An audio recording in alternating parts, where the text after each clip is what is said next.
मोलाशील शुक्ला आपके साथ अब आपको सीधे लिए चलते हैं विधानसभा, जहां पर आनंदीबेन पटेल पहुंची हुई हैं।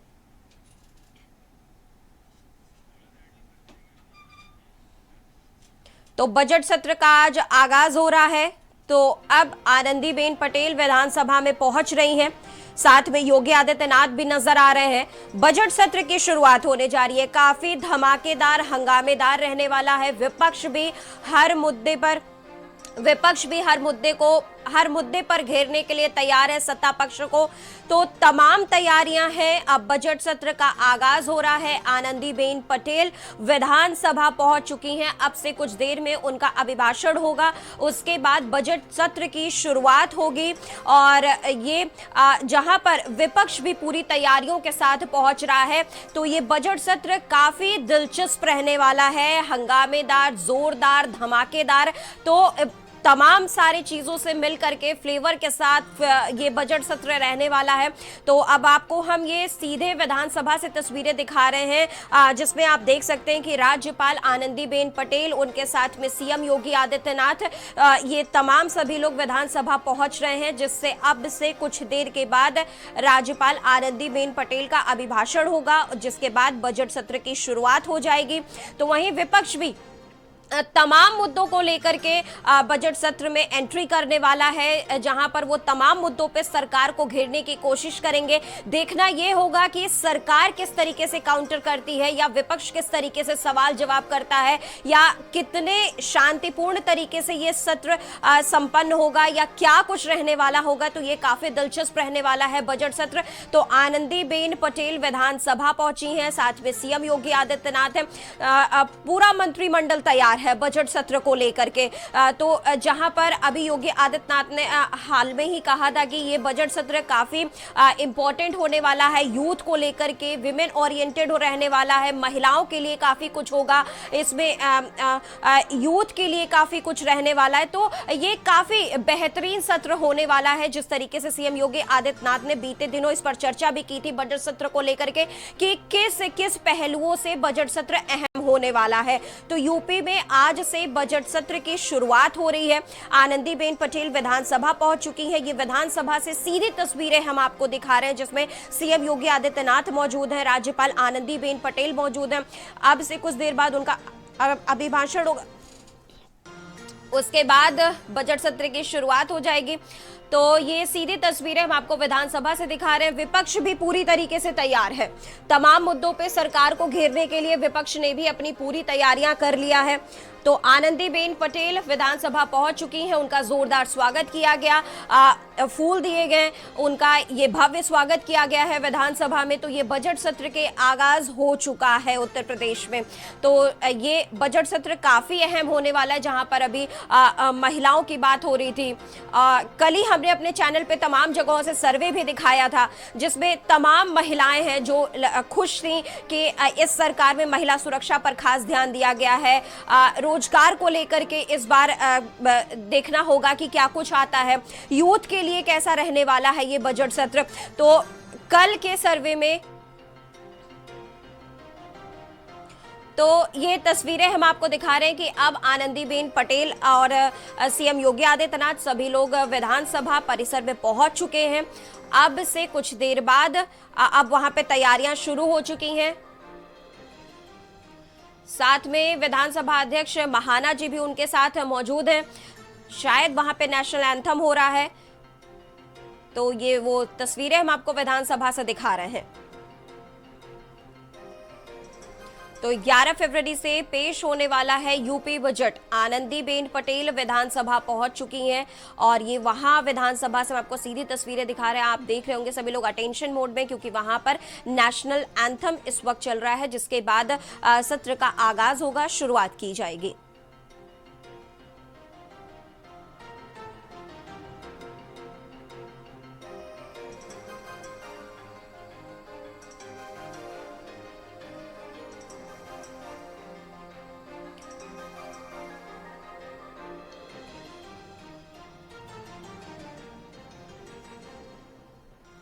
तो यूपी में बजट सत्र का आगाज, नेशनल एंथम खत्म हो गया, भारत माता जय के नारे लगे हैं, उद्घोष हुआ है। यूपी विधानमंडल में बजट सत्र का शुभारंभ हो गया है। अब से कुछ देर बाद राज्यपाल क्या कुछ कहती हैं और किस तरीके से शुरुआत होगा, वो अब से हम कुछ देर में आपको दिखाएंगे, क्योंकि वहां पे कार्यवाही चल रही है, शुरुआत हो चुकी है। तो यूपी विधानमंडल के बजट सत्र का शुभारंभ हो गया है। वे विधानसभा से आपको सीधी तस्वीरें हम दिखा रहे हैं, जहां पर अब से कुछ देर बाद ये बजट सत्र का आगाज होने वाला है। विधान परिषद की कार्यवाही अब से कुछ देर बाद शुरू होने वाली है। संदीप ज्यादा जानकारी के साथ हमारे साथ जुड़ गए हैं। संदीप, क्या कुछ खास रहने वाला है संदीप इस बार के बजट सत्र में? संदीप। देखिए अमोला, इस बार के विधानसभा बजट में बहुत खास रहने वाला है, क्योंकि देखिए ये कहा जा सकता है कि ये इस सरकार के समय का देखिए ये राज्य विधानमंडल के वर्ष 2026 के प्रथम सत्र हेतु आगे दोनों सदनों के समय एक अधिवेशन। आप सभी का हार्दिक स्वागत है। आप सभी को 2026 की शुभकामनाएं। मैं यह कामना करती हूँ कि यह वर्ष आपके व समस्त प्रदेशवासियों के लिए सुख, शांति, समृद्धि और संपन्नता से परिपूर्ण हो। मेरी सरकार प्रदेश की आर्थिक समृद्धि, युवाओं के लिए रोजगार एवं उद्यम, अन्नदाता किसानों के किसान, महिलाओं की आत्मनिर्भरता सहित प्रत्येक नागरिक के सुरक्षित व सम्मानित होने का जीवन को सर्वोच्च प्राथमिकता देते हुए मेरी सरकार समस्या को समाधान तक पहुंचाने में विश्वास रखती है। इस राह पर आगे बढ़ते हुए उत्तर प्रदेश को बॉटलनेक स्टेट से ब्रेक थ्रू स्टेट के तौर पर सफलता मिली। सबका साथ सबका विकास के संकल्प के साथ प्रदेश में लगभग 6 करोड़ लोगों को बहुआयामी गरीबी से ऊपर उठाया गया। राष्ट्रपिता महात्मा गांधी तथा संविधान शिल्पी बाबा साहब अम्बेडकर के सपनों के अनुरूप मेरी सरकार जीरो पॉवर्टी के लक्ष्य को केंद्र पर वर्ष 2026 को अंत्योदय, सामाजिक न्याय और सर्वसमावेशी लोक कल्याण का सशक्त प्रदेश बनाने के लिए विकसित उत्तर प्रदेश 2047 की परिकल्पना को साकार करने दृढ़ संकल्प के साथ मेरी सरकार आगे बढ़ रही है। मुझे प्रसन्नता है कि विकसित भारत, विकसित उत्तर प्रदेश 2047 विजन डॉक्यूमेंट तैयार करने के लिए राज्य विधानमंडल स्तर की चर्चा की।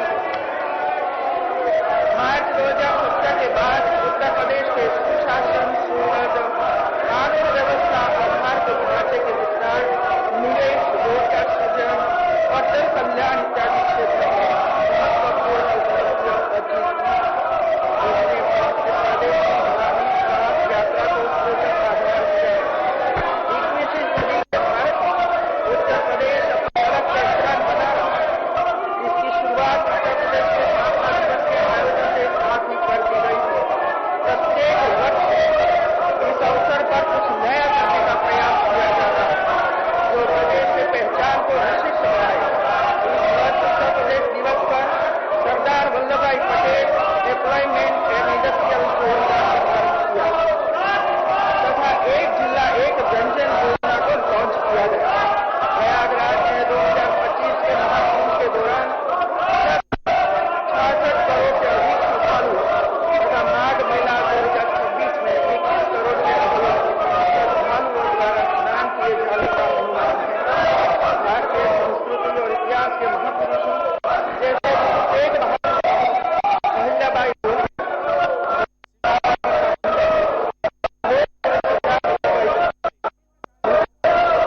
देश भर धरती आबा बिरसा मुंडा एवं लोक पुरुष सरदार वल्लभ भाई पटेल की स्मृति में प्रदेश भर में विभिन्न कार्यक्रम आयोजित किए गए।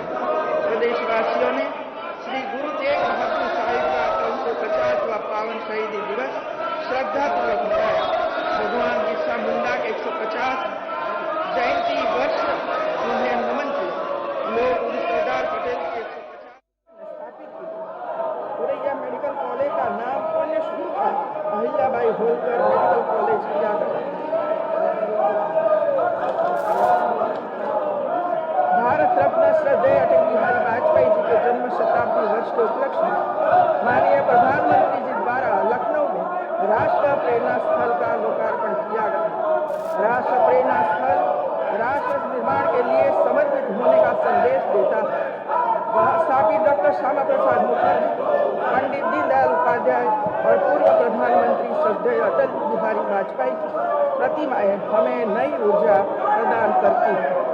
मेरी सरकार की प्राथमिकताओं और मुख्य कार्यों का विस्तारवार ब्यौरा निम्नवत प्रस्तुत है। प्रदेश में कानून व्यवस्था की स्थिति को और बेहतर बनाने के लिए जीरो टॉलरेंस की नीति जारी है। नवंबर 2019 से अब तक माफियाओं के विरुद्ध माननीय न्यायालय में विचाराधीन मुकदमों की प्रभावी पैरवी कर 35 माफिया व 94 सह अपराधियों कुल 129 को अलग अलग अभियोगों से आजीवन कारावास अथवा अन्य अवधि के कारावास व अर्थदंड से दंडित कराया गया। 2 को मृत्यु दंड की सजा हुई तथा वर्ष 2070 से अब तक कुल 267 अपराधी मुठभेड़ में मारे गए अथवा 977 अभियुक्तों को राष्ट्रकार के अंतर्गत निरुद्ध किया गया। साथ ही माफिया अपराधियों से रुपया 4,137 करोड़ रुपये से अधिक की अवैध रूप से अर्जित संपत्ति जल्द की जा चुकी है।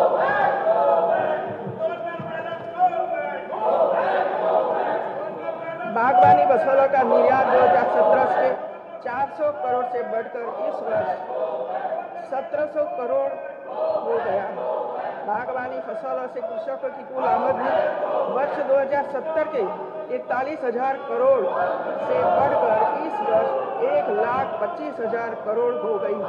प्रदेश में संचालित चीनी मिलों द्वारा 956,09,000 टन गन्ने की पेराई कर 92,45,000 टन चीनी का उत्पादन किया गया।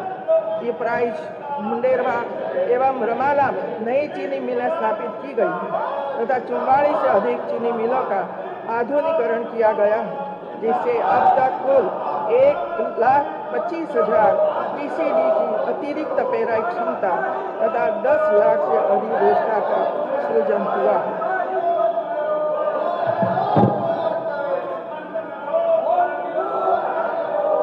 रुपया 62 करोड़ 26 लाख की लागत से 10 मंडी उपमंडी स्थलों में से 9 जनपदों में मंडी स्थलों के निर्माण कार्य पूर्ण हो चुका है। एक मंडी स्थल निर्माणाधीन है और रुपया 100 करोड़ 31 लाख की लागत से किसान एग्री मॉल का निर्माण प्रगति पर है। प्रधानमंत्री मत्स्य संपदा योजना अंतर्गत जनपद चंदौली तथा जनपद सिद्धार्थनगर की मंडी का निर्माण कार्य प्रगति पर है। वर्तमान में प्रदेश में 89 कृषि विज्ञान केंद्र संचालित है। कृषि विश्वविद्यालय अयोध्या में रुपया 3 करोड़ 58 लाख से एग्री टूरिज्म सेंटर की स्थापना की जा चुकी है। मेरी सरकार द्वारा जनपद कुशीनगर में महात्मा बुद्ध कृषि एवं प्रौद्योगिकी विश्वविद्यालय की स्थापना का निर्णय लिया गया है। उक्त विश्वविद्यालय हेतु कुल 481 एकड़ भूमि निःशुल्क कृषि शिक्षा एवं अनुसंधान विभाग के पक्ष में हस्तांतरण की गई है। गला बैठ जाएगा, बंद करो। उत्तर प्रदेश खाद्य संस्करण उद्योग नीति 2023 के अंतर्गत पोर्टल पर 19 जनवरी 2024 तक 1500 आवेदन प्राप्त हुए थे तथा 459 स्वीकृत पूंजी निवेश प्रस्ताव के सापेक्ष रुपया 223 करोड़ 80 लाख से 80,000 से अधिक प्रत्यक्ष व परोक्ष रोजगार सृजन किया जा रहा है। साथ ही प्रधानमंत्री सूक्ष्म खाद्य उद्योग उन्नयन योजना के अंतर्गत वित्तीय वर्ष 2025-26 में रुपया 258 करोड़ अनुदान वितरित किया जा चुका है। मुख्यमंत्री प्रगतिशील पशुपालक प्रोत्साहन योजना के अंतर्गत 60,381 पुरस्कारों का वितरण किया गया। प्रारंभिक दुग्ध सहकारी समितियों के गठन योजना के अंतर्गत 3,201 समितियों के गठन के लक्ष्य के सापेक्ष 100% दुग्ध समितियों का गठन कर लिया गया। दुग्ध उत्पादन में प्रगति करते हुए कुल 54 परियोजनाओं के माध्यम से लगभग 550 करोड़ का निवेश प्राप्त हुआ है, जिससे लगभग 39 लाख लीटर दुग्ध प्रतिदिन की दर से दुग्ध प्रसंस्करण क्षमता में वृद्धि हुई। इस नीति के अंतर्गत संबंधित निवेशकों को रुपया 12 करोड़ 74 लाख का वित्तीय अनुदान उपलब्ध कराया गया है। प्रदेश के 57 जनपदों में रेशम उत्पादन का कार्य संचालित हो रहा है, जिससे महिलाओं और युवाओं को ग्रामीण परिवेश में ही स्वरोजगार के असीम अवसर उपलब्ध हो रहे हैं। जनपद मिर्जापुर में लोक सरदार वल्लभभाई पटेल राजकीय रेशम प्रशिक्षण संस्थान में निःशुल्क प्रशिक्षण उपलब्ध कराया गया है तथा केंद्रीय रेशम बोर्ड के सहयोग से जनपद गोंडा में रीजनल सेरिकल्चर रिसर्च सेंटर की स्थापना की गई है। भारत सरकार की one nation one ration card योजना के अंतर्गत उत्तर प्रदेश के 1 करोड़ 12 लाख से अधिक कार्ड धारकों द्वारा अन्य राज्यों से तथा अन्य राज्यों के 1,88,000 से अधिक राशन कार्ड धारकों द्वारा उत्तर प्रदेश से अपना खाद्यान्न प्राप्त किया है। राष्ट्रीय खाद्य सुरक्षा अधिनियम 2013 के अंतर्गत 3 करोड़ 56 लाख राशन कार्ड धारकों को लगभग 8 लाख मैट्रिक टन खाद्यान्न का निःशुल्क वितरण प्रति माह नियमित रूप से किया जा रहा है।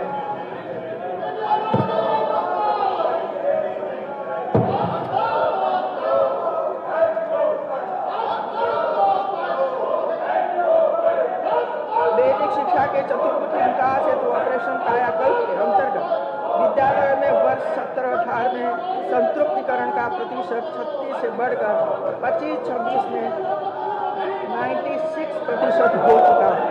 प्रदेश के सभी 75 जनपदों में 2-2 विद्यालयों को मुख्यमंत्री मॉडल कंपोजिट विद्यालयों एवं एक विद्यालय को मुख्यमंत्री अभ्युदय विद्यालय के रूप में विकसित किया जा रहा है। वर्ष 2022-23, 24-25 में परिषदीय प्राथमिक उच्च माध्यमिक एवं कस्तूरबा गांधी बालिका विद्यालयों में शिक्षकों के उपयोग 2,61,000 से अधिक टैबलेट्स वितरित किए जा चुके हैं। वर्ष 2025-26 में दुर्बल वर्ग के बच्चों की निजी विश्वविद्यालयों में निःशुल्क शिक्षा की व्यवस्था के अंतर्गत 1,40,000 से अधिक बच्चों का प्रवेश कराया गया है। प्रोजेक्ट अलंकार योजना के अंतर्गत विद्यालयों के जर्जर भवनों का नवनिर्माण एवं सुविधाओं का विस्तार समाहित है। 2023-24 से 25-26 तक 275 करोड़ की धनराशि से 590 सरकारी सहायता प्राप्त विद्यालयों को आच्छादित किया। वर्ष 25-26 में केंद्र सरकार द्वारा वित्त पोषित पीएम कुशल विद्यालय के अंतर्गत प्रदेश के 157 राजकीय माध्यमिक विद्यालय चयनित किए गए हैं। जनपद गोरखपुर में पूर्वांचल के प्रथम एवं प्रदेश के द्वितीय सैनिक स्कूल की स्थापना एवं संचालन आरंभ किया गया है। मिशन रोजगार के अंतर्गत राजकीय विद्यालय में 6,800 सहायक अध्यापक 1,939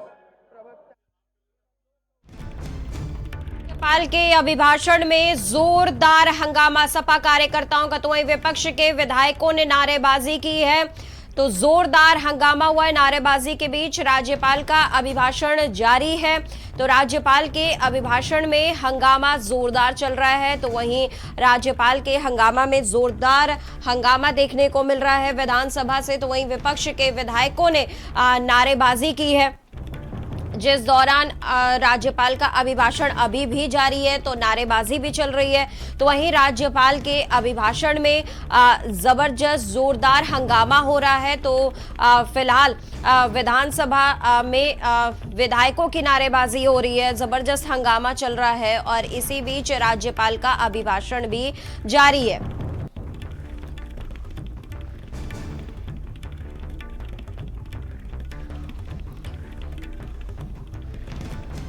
तो विधानसभा परिसर में सपा विधायकों ने जोरदार नारेबाजी की है, हंगामा किया है और इसी बीच राज्यपाल का अभिभाषण अभी चल रहा है, जारी है, लेकिन वहां पर जबरदस्त हंगामा और नारेबाजी लगातार हो रही है।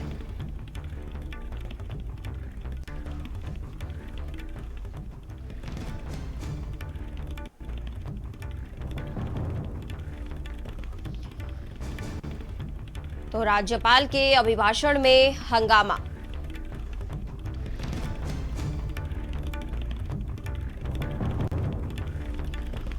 तो विपक्ष के विधायकों ने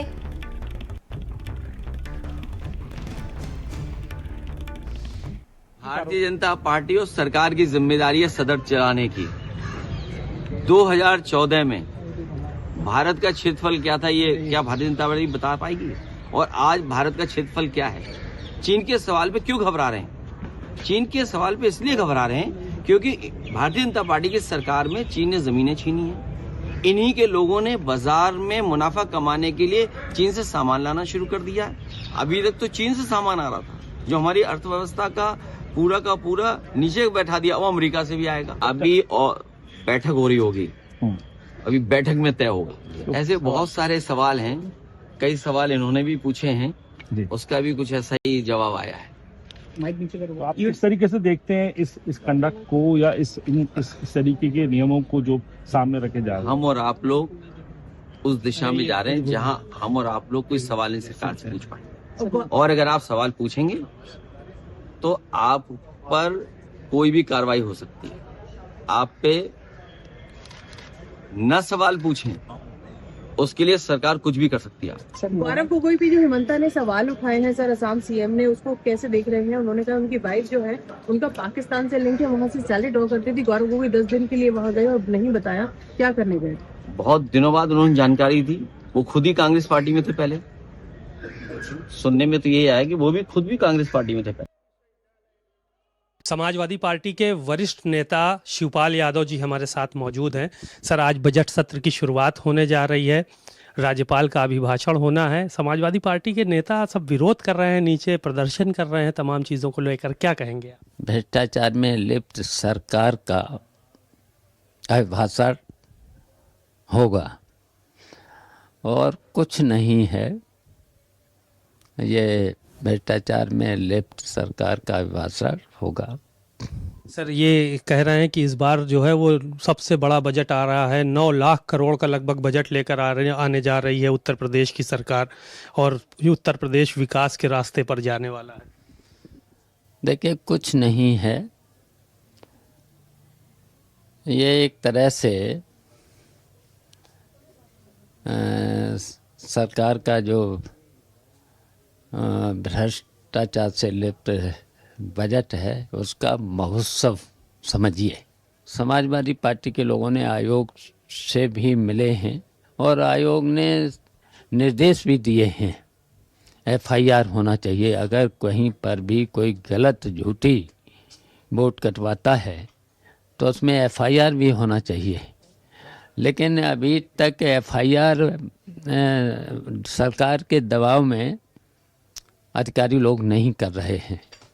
कैमरामैन मेहदी हसन के साथ सीमा नकवी, भारत समाचार, लखनऊ।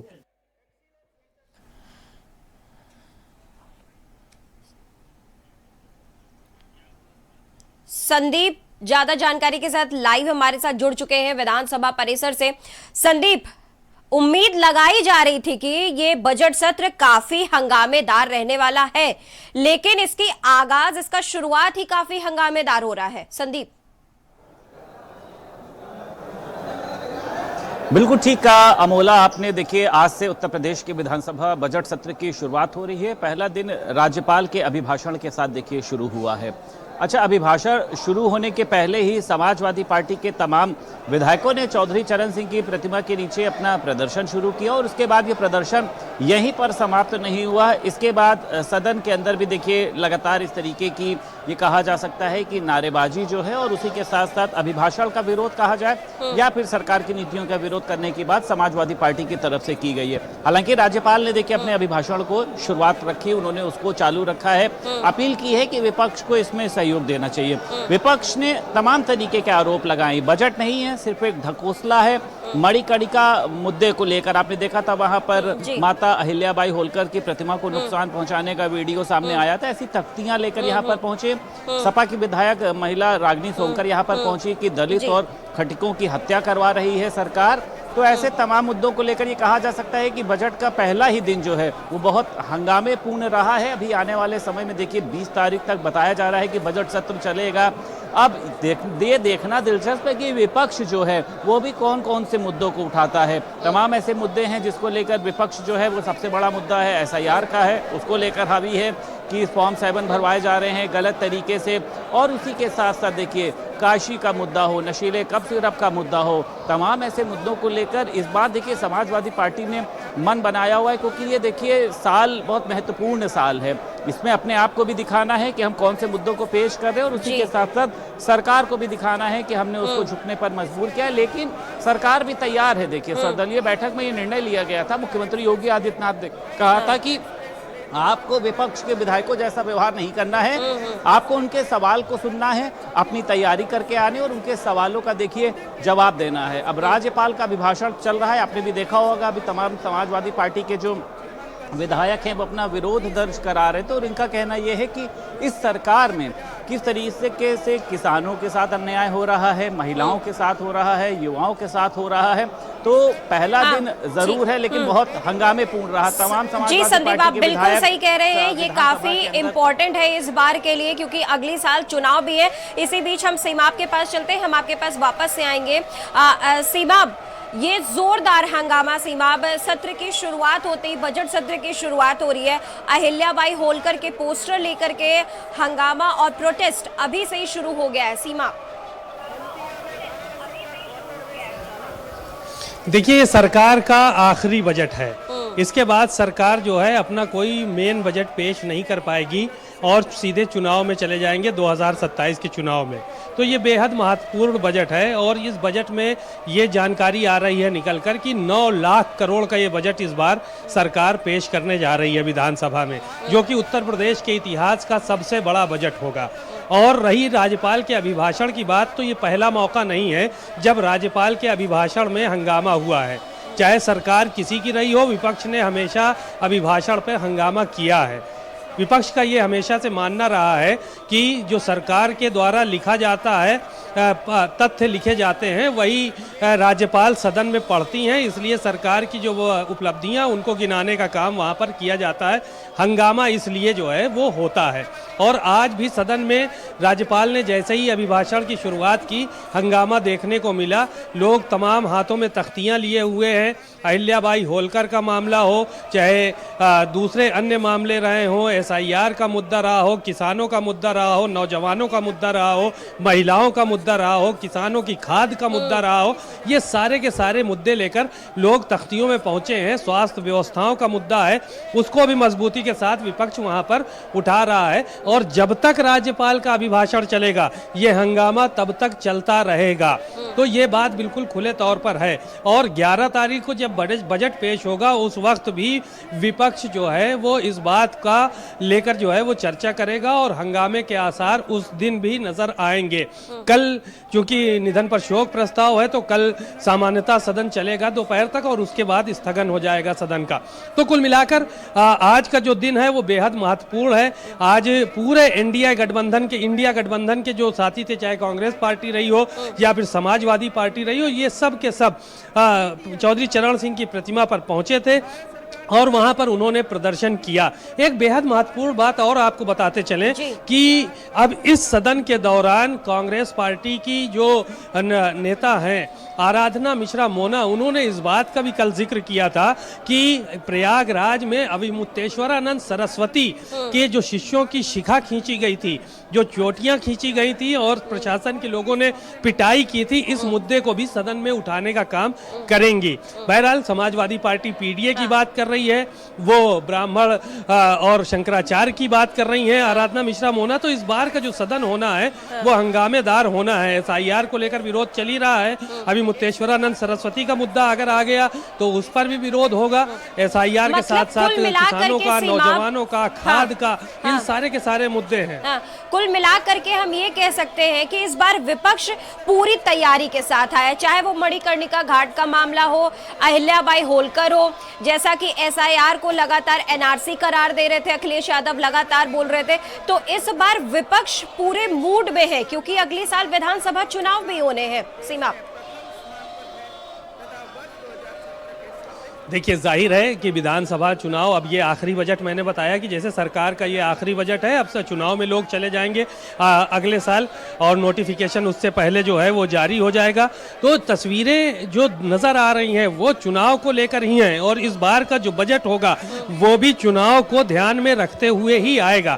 अब बीच में जो सदन चलेगा, सत्र चलेगा, अगर सप्लीमेंट्री बजट की ज़रूरत पड़ेगी तो सरकार उसको लेकर आएगी, लेकिन मेन बजट से अब सरकार का वास्ता नहीं रहेगा दूर दूर तक। इस बार का जो भारी भरकम बजट है वो उसमें चुनाव से संबंधित भी ये बजट होगा, इसका कयास विपक्ष के लोग लगा रहे हैं। समाजवादी पार्टी के नेता शिवपाल यादव ने अभी SIR को लेकर बात की, बजट को लेकर बात की। उन्होंने कहा कि पिछला बजट खर्च नहीं कर पाई है सरकार, फिर नया बजट लेके आ रही है, भारी भरकम बजट लेके आ रही है, और सरकार जो है वो उत्तर प्रदेश के विकास में कोई दिलचस्पी नहीं रखती है। 70% बजट जो है वो भ्रष्टाचार की भेंट चढ़ गया है। पिछला वाला बजट था, अधिकारी और ब्यूरोक्रेट्स उसको लूट लिए हैं। तो इस तरह के आरोप लगे हैं।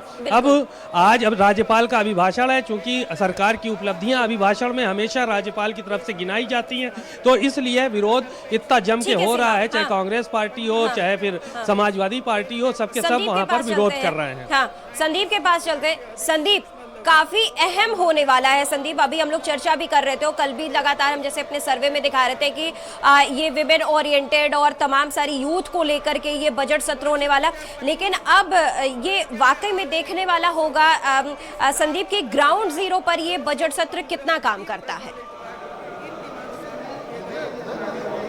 देखिए, ठीक कहा आपने अमोला, क्योंकि पहले भी इस तरीके की बात सामने आती रही है कि सरकार अपने बजट की राशि को, कुछ तमाम मंत्री होते हैं खर्च नहीं कर पाते, लेकिन इस बार देखिए बजट ज़रूरी भी था और इन तमाम मंत्रियों के लिए देखिए एक गाइडलाइन भी तय की गई है, क्योंकि सरकार ने जो वादे किए हैं अपने घोषणा पत्र में, उसके सरकार के जो एजेंडे की योजनाएं हैं, तो अब आखिरी साल है, ये उनको ले जाने का भी तो समय है। नहीं तो सरकार कैसे बता पाएगी कि जब हम सत्ता में रहे हैं या जो अगला विधानसभा चुनाव है तो उसमें अपने वादों को कैसे पूरा होते हुए दिखा पाएगी।